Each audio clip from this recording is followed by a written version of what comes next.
Integrated Bar of the Philippines Negros Occidental Chapter ginkaalarma ang pagdamo sang mga abogado nga ginapamatay. Samtang mga abogado nagapili na sang kaso nga ila tabangan. Yaring report.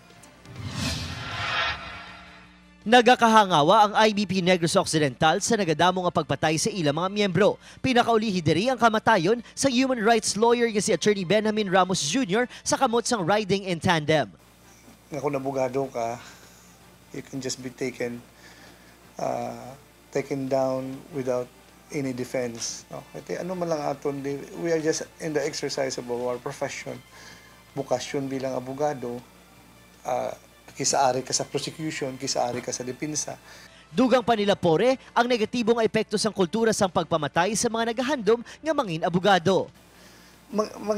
Maminsar ka na before you accept a case. When the lawyers dictate nga you don't choose the path ng imong kwaon na abi kung magbaton ka kaso kundi ang kausa sang imong kliyente. Hugot man nga ginapanawagan sa abogado nga respetuhon ang ila kausa, ilabi na sa mga pro bono lawyers nga tuyo depensahan ang mga kinamatarong sang pigado. Sang damlag lang, ginpangunahan sang IBP Negros ang pagpadasig sang imbestigasyon sa ginluthang patay nga si Attorney Rafael Atutubo. Gintiro patay si Atutubo samtang nagadotaryo sa atubang sang Ibalay sang riding in tandem. Parehos ni Ramos, sensitibo man nga mga kaso ang ginauyatan ni Atutubo. Ginaduso sang IBP Negros nga tutukan sa gobyernong kamatayon sa masobra 30 ka abogado, prosecutors kag mga wes sa sulod lang sang 2 ka tuig.